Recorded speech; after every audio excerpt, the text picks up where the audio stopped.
하나님 질문에 답하려면입니다. 다 같이 한번 따라 하십시다. 하나님 질문에 답하려면. 여러분, 세계인의 스포츠 한마당인 리우 올림픽도 이제 오늘로 막을 내립니다. 그런데 이번 리우 올림픽에서 모든 걸 다 통틀어서 가장 기억에 남는 장면이 있다면 감격적으로 금메달 따는 장면이 아니라 방금 조금 전에 보셨던 여자 육상 5000m 예선에서의 바로 이 장면을 저는 꼽고 싶습니다. 결승점을 3분의 1 정도 남겨놓은 상황에서 뉴질랜드의 니키 햄블린 선수가 갑자기 균형을 잃고 넘어집니다. 그러면서 뒤따라오던 미국의 에비 디고스티노 선수까지 같이 넘어지고 말지요. 디고스티노 선수가 먼저 일어나서 햄블린 선수에게 말합니다. 손을 내밀면서 말하지요. 일어나 결승점까지 같이 뛰자. 그러면서 그녀를 일으켜 세웁니다. 하지만 정작 이 다고스티노 선수가 무릎을 크게 다쳐서 절뚝절뚝 거리게 되지요. 서로에게 격려를 주고받은 두 선수는 마침내 모두 완주에 성공했고 결승점에서 뜨거운 포옹을 하게 됩니다. 그리고 이 두 선수의 아름다운 모습을 지켜봤던 많은 사람들이 특별 배려해서 심판이 결승전에 진출할 수 있도록 그렇게 만들지요. 참으로 아름다운 모습이라 생각이 듭니다. 여러분이 만약 그 현장에 있었다면 여러분은 어떻게 행동하셨을까요? 선수는 목표가 있습니다. 올림픽에서 메달을 따고자 하는 그런 목표를 갖고 열심히 4년 동안 운동을 하지요. 그런데 이런 일이 생겨서 내가 그 일을 감당할 수 없게 된다면 얼마나 힘이 들겠습니까? 그런데 그것보다 더 우선이 사랑하는 마음이었어요. 긍휼한 마음이었어요. 이것이 진짜 스포츠맨십, 올림픽 정신이라 저는 말하게 됩니다. 이 모습은 우리의 삶 속에서 동일하게 일어납니다. 내가 진정 목표하는 바를 향해서 나아갈 때 뜻하지 않은 걸림돌이 생길 수 있어요. 그럴 때 과연 내 목표를 내려놓을 수 있는가? 그리고 상대방을 전적으로 배려해 줄 수 있는가? 힘든 일입니다.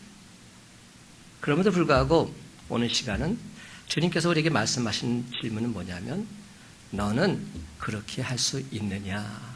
이렇게 묻고 있는 겁니다. 2016년에 센세이션을 일으켰던 영화 중에 곡성이라는 영화 있죠. 제가 지난번에도 설교 시간에 잠깐 설명을 드렸는데 솔직히 그 영화를 보시면 알겠지만 별로 감동은 없습니다. 그리고 전반적으로 답답한 마음을 금할 길이 없어요. 굉장히 답답합니다. 뭔가 뚫리지 않는 그 무언가가 있어요. 그런데 아직까지도 강하게 맴도는 말 한마디가 있습니다. 꼬마 여자아이가 아빠한테 미친 듯이 대들면서 하는 장면이 있어요. 그 아이가 뭐라고 소리쳤죠? 이렇게 소리쳤어요. 못이 중한디, 못이 중하냐고, 못이 중한지도 모르면서 막 대듭니다. 못이 중하냐고, 못이 중하냐고, 막 대들어요. 여러분, 우리가 인생을 살아가면서 정말 무엇이 중요합니까? 무엇이 중요한지도 모르면서 살아가고 있는 우리의 모습은 아닙니까? 정말 중요한, 정작 중요한 그것을 놓치고 그렇게 살아가고 있는 우리의 모습은 아닙니까? 존스그룹 창업자인 로리 베스 존스라는 분은 그의 책에서 말하죠. 예수의 오메가 리더십이라는 책인데요. 그는 이렇게 말합니다. 예수님은 천국의 관점을 유지함으로써 모든 것을 다 극복하셨다고. 항상 기준이 천국의 관점을 유지하는 삶이었다는 겁니다. 예수님은 항상 하나님의 일을 생각하면서 사셨다는 것이죠. 하나님이라면 어떻게 하셨을까?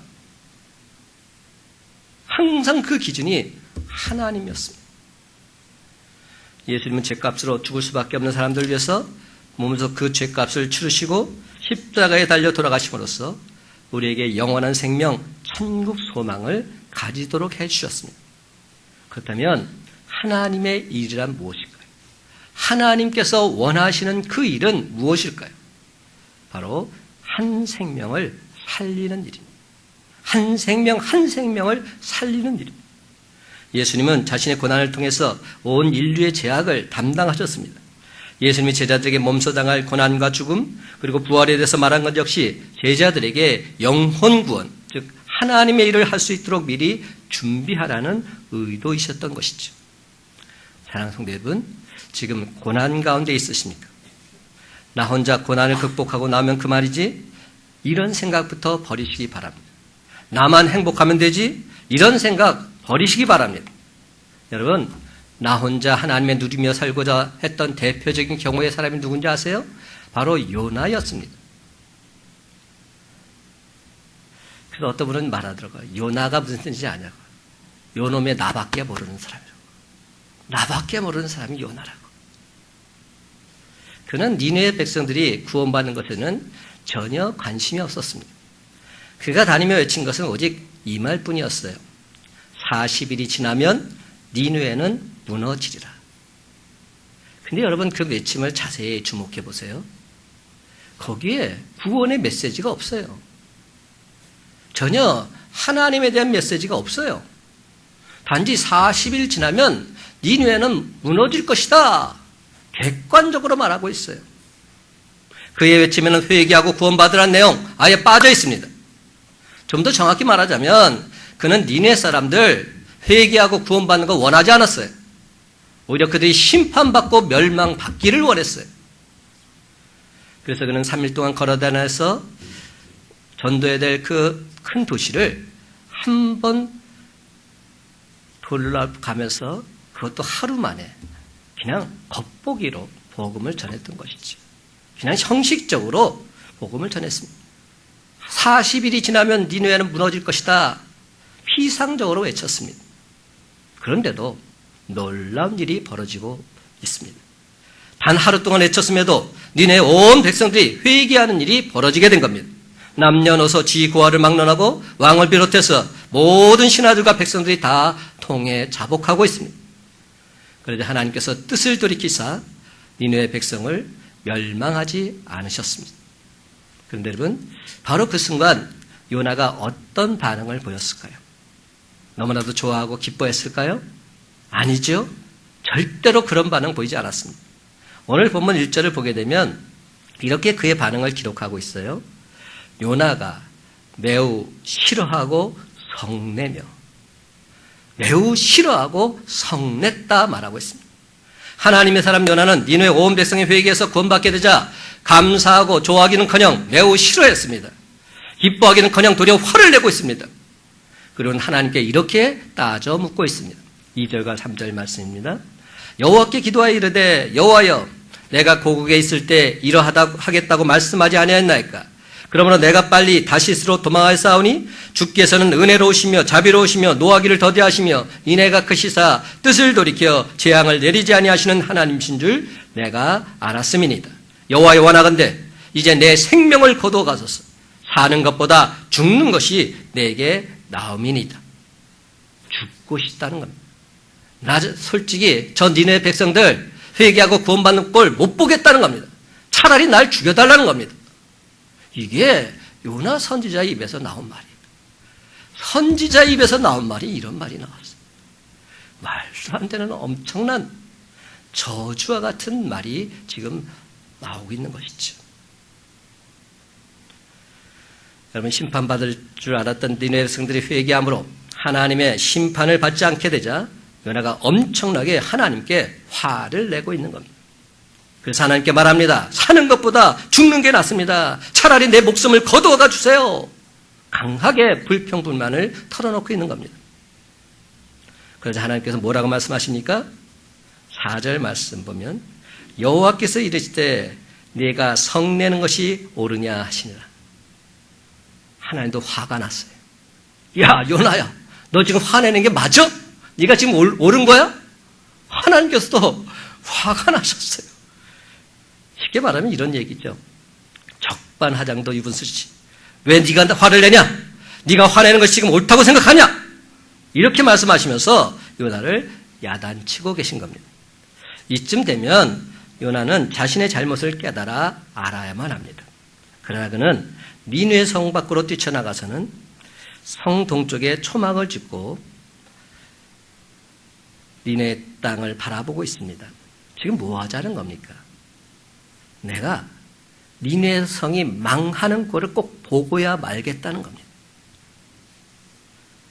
5절 말씀 봅니다. 요나가 성읍에서 나가서 그 성읍 동쪽에 앉아 거기서 자기를 위하여 초막을 짓고 그 성읍에 무슨 일이 일어나는가를 보려고 그 그늘 아래 앉았더라. 사랑하는 성도 여러분, 도대체 요나가 누구입니까? 그가 뭐하는 사람입니까? 그는 하나님의 선지자입니다. 여러분, 선지자가 무슨 뜻인지 아세요?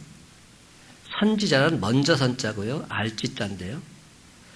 먼저 하나님의 말씀을 알아듣고서 그 말씀을 있는 그대로 사람들에게 전해주는 사람, 이 사람이 선지자입니다. 그러니까 아무나 선지자가 될 수는 없지요. 하나님께 선택받은 사람만이 선지자가 될 수 있습니다. 하나님의 은혜를 먼저 입은 사람, 그 사람만이 선지자가 될 수 있는 겁니다. 나는 하나님의 전적인 은혜로 선지자가 된 사람, 하나님께 온전히 택함받은 사람이었습니다. 그런데 그는 이 엄청난 하나님의 은혜를 값싼 싸구려로 전락시키고 맙니다. 안타까운 일이죠. 은혜 받은 자답게 하나님을 기쁘시게 하기보다는 오히려 하나님 아버지의 마음을 근심시키고 있습니다. 요나는 한술 더 떠서 니느웨 성이 망하기만을 바라면서 언덕 너머에서 지켜보고 있지요. 하지만 니느웨 성 사람들이 회개해서 망하지 않게 되자 하나님께 아니 하나님 이럴 수 있단 말입니까?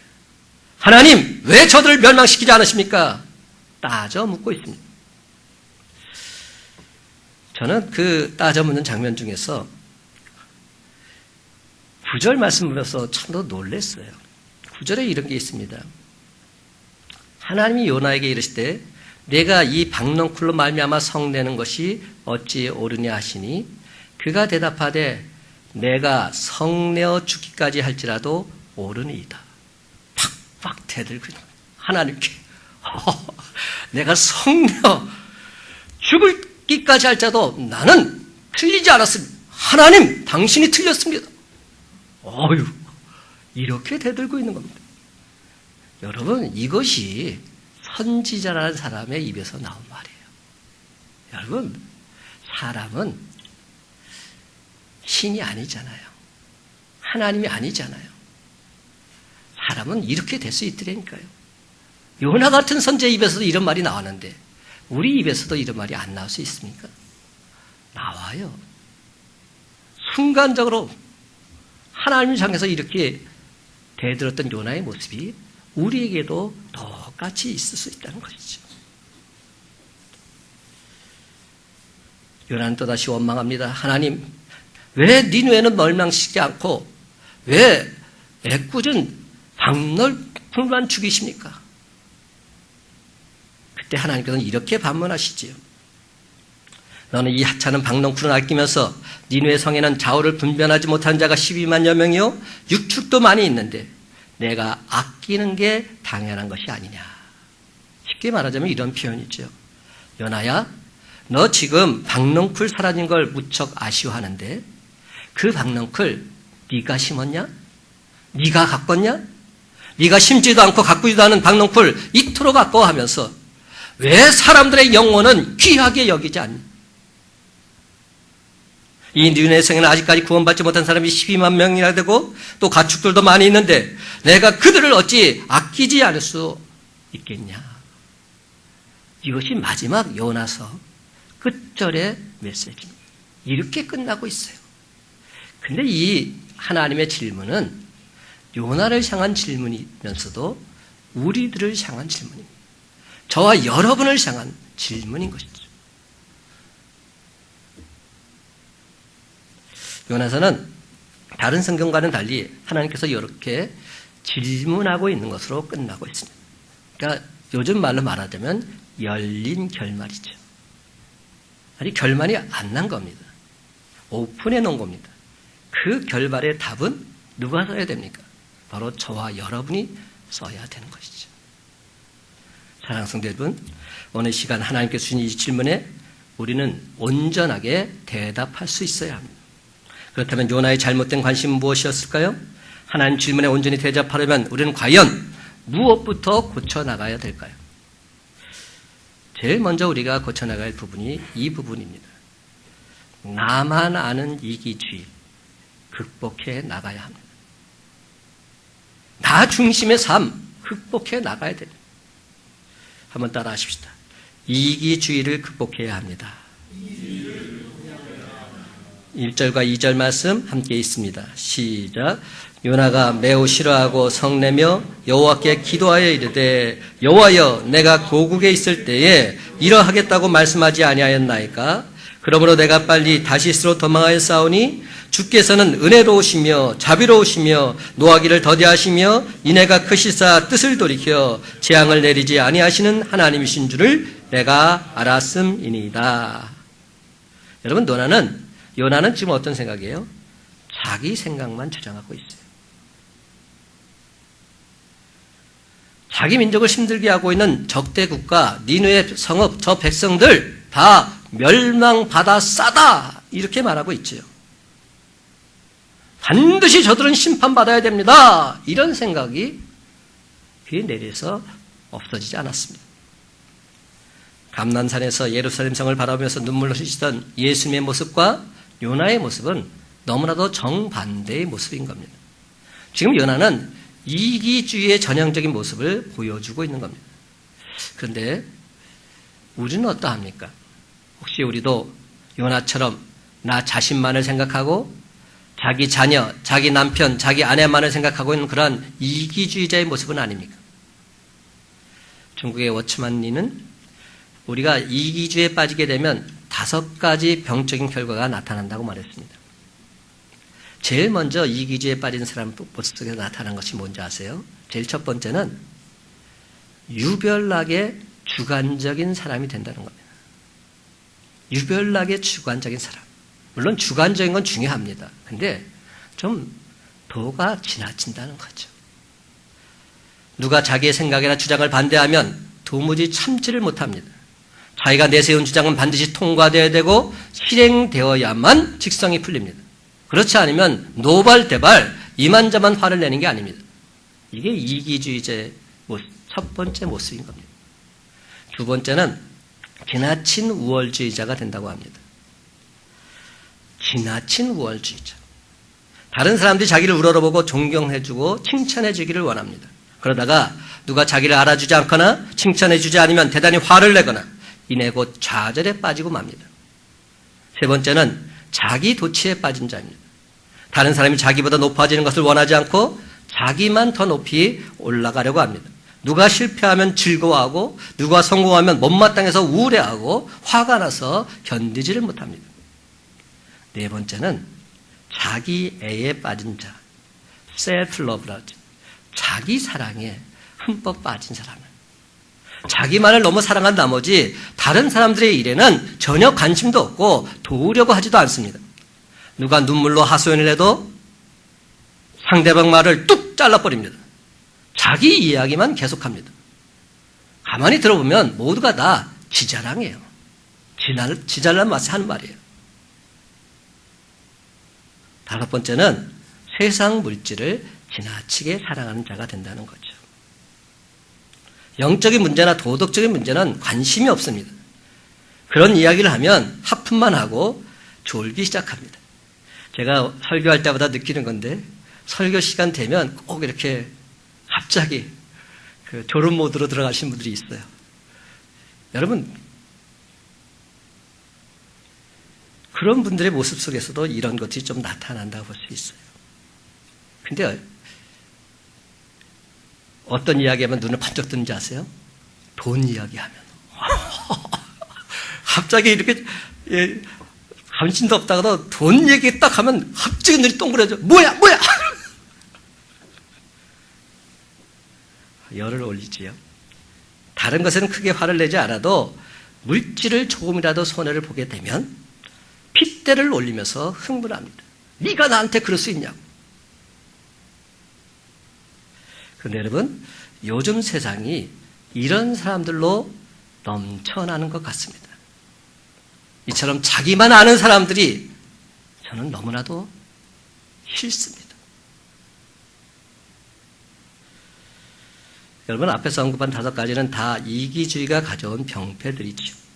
이 병들을 그냥 방치해 두면 영혼은 병들어 죽게 되어 있습니다. 그래서 결국엔 아무도 가까이 하려고 하지 않습니다. 친구가 없습니다. 어려운 일 당할 때 위로해 줄 사람이 없습니다. 이처럼 편협한 상고를 가지고 살아가는 사람 참으로 외롭기 그지가 없습니다. 하나님의 은혜가 오래가지 못합니다. 작은 일에도 자꾸만 넘어지고 쓰러집니다. 그러나 오늘 시간 나만을 생각하는 이기적인 생각일랑 다시는 일어나지 못하도록 예수 십자가에 강력하게 못 박는 저와 이름 되시길 간절히 바랍니다. 그렇습니다. 여러분, 나만 아는 이러한 이기주의를 극복해야만 하나님이 살아서 역사하실 수 있습니다. 우리 모두가 온전히 살아날 수 있습니다. 그렇습니다. 매 순간순간마다 하나님이시라면 어떻게 하셨을까? 하나님이시라면 과연 어떻게 하셨을까? 늘 항상 하나님 중심의 삶을 살고자 애쓰고 심쓰는 저와 여러분의 삶이 다 되시기를 예수님의 이름으로 간절히 축원합니다. 두 번째는 나 자신이 하나님을 온전히 기쁘게 해야 한다는 겁니다. 근데 하나님을 기쁘게 하기 전에 사람들은 항상 나 자신을 기쁘게 하고자 합니다. 근데 여러분, 순서가 바뀐 겁니다. 나 자신을 기쁘게 하려고 하는 것이 아니라 하나님을 먼저 기쁘시게 해보십시오. 그러면 그 기쁨이 나에게 흘러 넘치게 되어 있습니다. 한번 따라 하십시다. 하나님을 기쁘시게 해야 합니다. 6절과 7절 말씀 함께 있습니다. 6절 7절입니다. 시작. 하나님 여호와께서 박넝쿨을 예비하사 요나를 가리게 하셨으니 이는 그의 머리를 위하여 그늘이 지게 하며 그의 괴로움을 면하게 하려 하심이었더라. 요나가 박넝쿨로 말미암아 크게 기뻐하였더니 하나님이 벌레를 예비하사 이튿날 새벽에 그 박넝쿨을 갉아먹게 하심에 시드니라. 아멘. 여러분, 요나서를 읽어보면 1장에 4장이니까 얼마 안 되잖아요. 오늘 집에 가서 한번 읽어보십시오. 근데 참으로 신기한 일을 발견할 수 있어요. 4장에 이르기까지 요나가 기뻐했다는 말이 한 번도 안 나와요. 기쁘다, 감격했다, 감사하다 이런 말이 없어요. 선지자로서 하나님의 부르심을 받았을 때 얼마나 기뻤겠습니까? 그리고 심지어 물고기 뱃속에서 하나님의 전적인 은혜로 구원받았을 때 다시금 생명을 유지하게 되었을 때 얼마나 기뻤을 거예요. 그런데 기뻐했다는 말은 나오지 않습니다. 그는 기쁘지 않았던 거예요.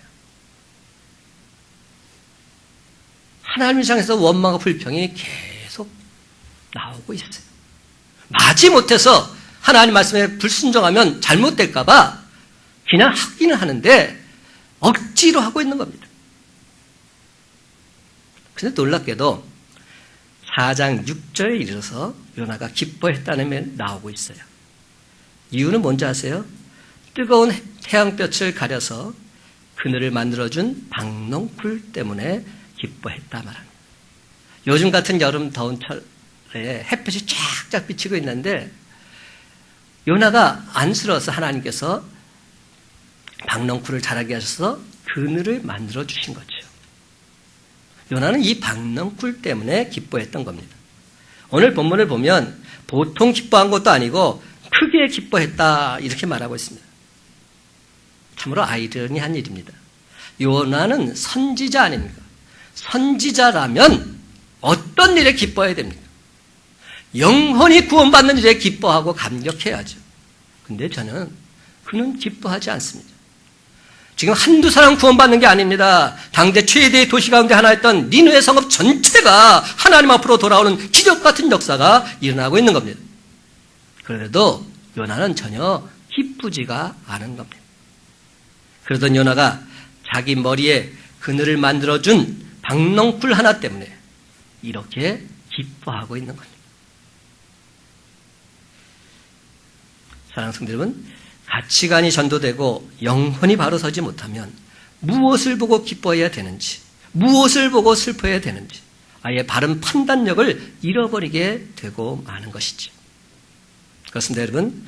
어느 때 우리 그리스도인들이 웃어야 하는지, 무엇 때문에 하나님 자녀들이 울어야 하는지, 무엇을 먼저 기도하고 무엇을 나중에 기도해야 되는지 구별이 잘 서지 않는 겁니다.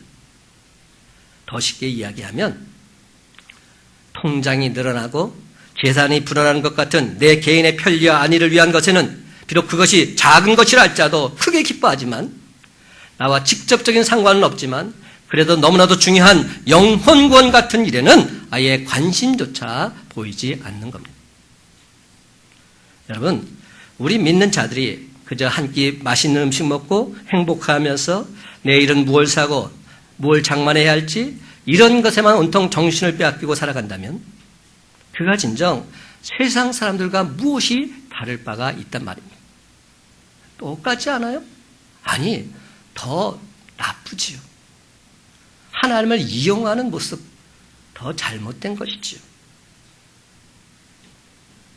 그러므로 내 자녀가 좋은 대학 가고 내 사업이 성공하고 내 삶이 부유해질 때 느끼는 그런 행복만큼이라도 잃어버린 영혼을 향한 그러한 모습이 되었으면 좋겠습니다. 그때 느끼는 행복만큼이라도 잃어버린 영혼을 구원해야겠다는 간절한 열망으로 회복됐으면 좋겠습니다. 그렇습니다.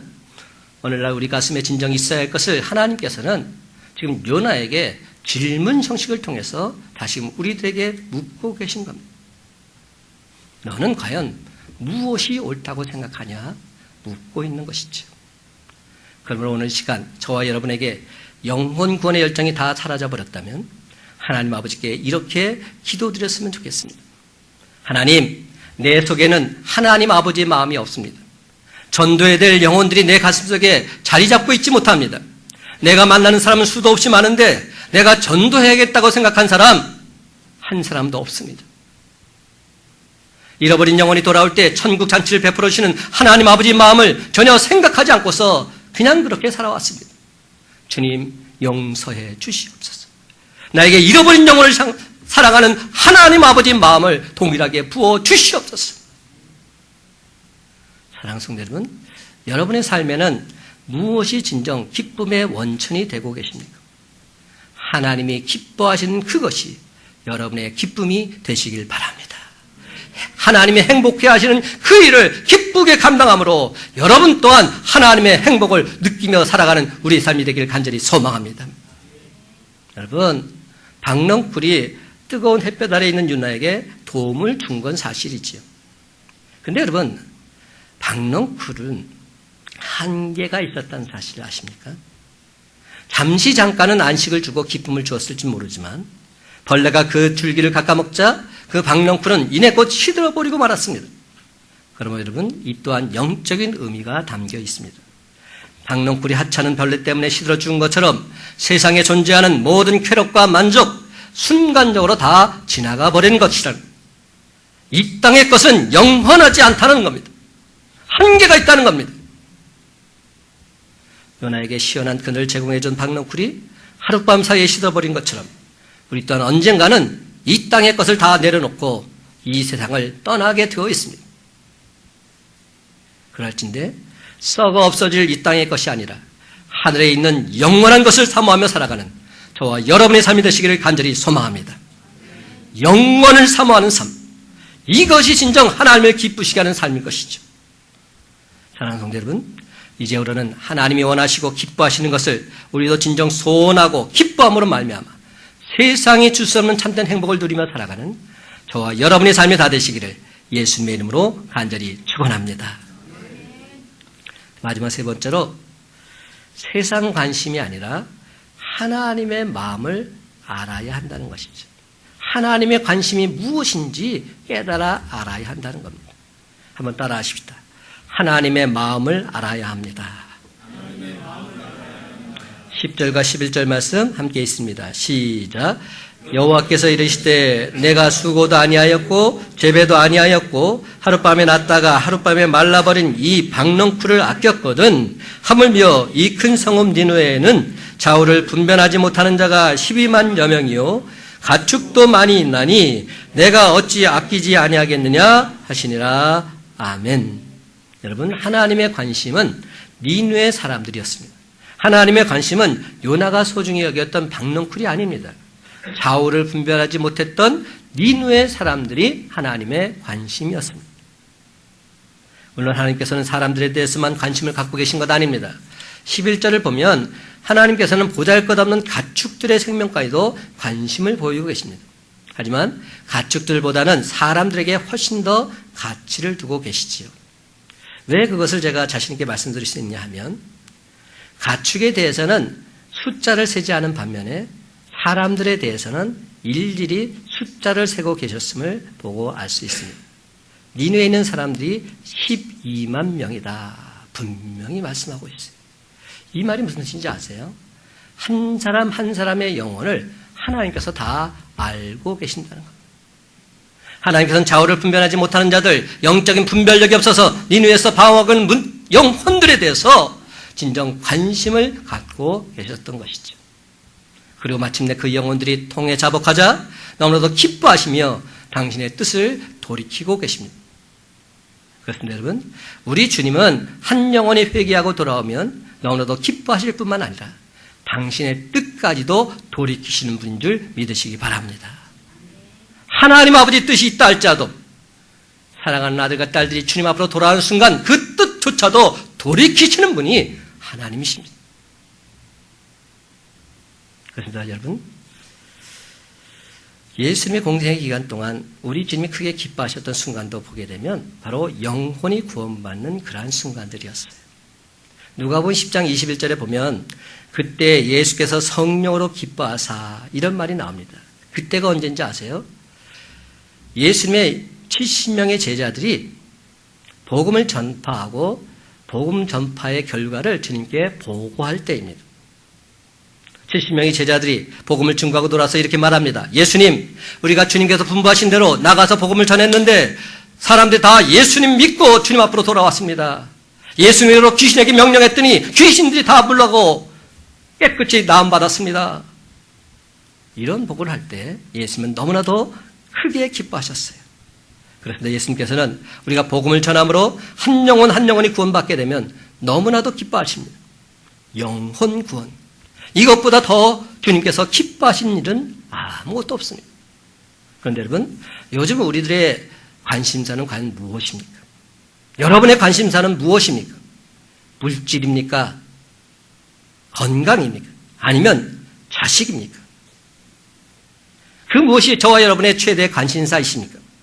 여러분, 요나가 활동하던 당시 하나님의 최대 관심사는 영혼 구원이었습니다.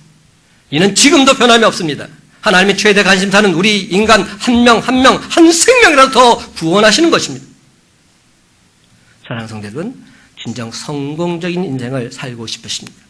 그렇다면 하나님의 관심사에 여러분 삶의 초점을 온전히 맞추시기 바랍니다. 여러분의 삶이 하나님의 관심사에 초점이 맞추어지기만 하면 하나님은 여러분을 결단코 외면하지 않으십니다. 진정 흉통의 길로 반드시 인도해 주실 믿으시기 바랍니다. 여러분이 먼저 주님의 기쁨이 되기만 하면 하나님께서는 여러분을 통해서 하나님 당신의 비전을 온전히 이루어 주실 줄로 믿습니다. 다 같이 한 목소리로 따라 하십시다. 내가 주님을 기쁘시게 하면 주님이 내 삶을 책임져 주십니다. 아멘. 아멘입니다. 내가 주님을 기쁘시게 하는 삶을 살게 되면 주님께서 내 삶을 책임져 주심을 믿고 나아가시기 바랍니다. 그렇습니다, 여러분. 하나님의 최대 관심사는 영혼 구원, 선교에 있었습니다. 그런데 선교는 다른 사람의 영혼을 살릴 뿐만 아니라 나 자신의 영혼을 살리는 원동력이 된다는 사실입니다. 복음 전파에 힘쓰게 되면 내 영혼이 살아난다는 것이죠. 그래서 선교하는 사람, 하나님의 생생한 역사를 매 순간순간 목도할 수 있습니다. 다른 사람의 영혼 구원을 위해서 힘쓰는 사람, 하나님의 크신 은혜와 축복 날마다 체험하며 살아갈 수 있습니다. 히브리서 13장 8절 말씀입니다. 예수 그리스도는 어제나 오늘이나 영원토록 동일하십니다. 사랑하는 성도 여러분, 우리 주님은 어제나 오늘이나 영원토록 변함없이 한 영혼 한 영혼 그 영혼을 저와 여러분을 통해서 주님 품으로 인도하게 되기를 간절히 원하고 계십니다. 그러면 오늘 시간 하룻밤에 말라버릴 박넝쿨을 보고서 기뻐했던 요나의 이기적인 마음이 아니라 니느웨 백성을 구원하시는 하나님 아버지의 애끓는 마음이 저와 여러분의 마음이 되시기를 간절히 소망합니다. 그래서 저 잃어버린 영혼들 주님께로 인도하는 통로가 우리의 모습이 되기를 간절히 소망합니다. 잃어버린 영혼을 주님께로. 이제 말씀을 맺습니다. 사랑하는 성도 여러분, 잃어버린 영혼을 향한 하나님의 가슴앓이가 우리 모두의 가슴앓이가 되었어요. 하나님 질문에 떳떳하고 당당하게 대답할 수 있는 저와 여러분의 복된 삶이 다 되시기를 예수님의 이름으로 간절히 축원합니다.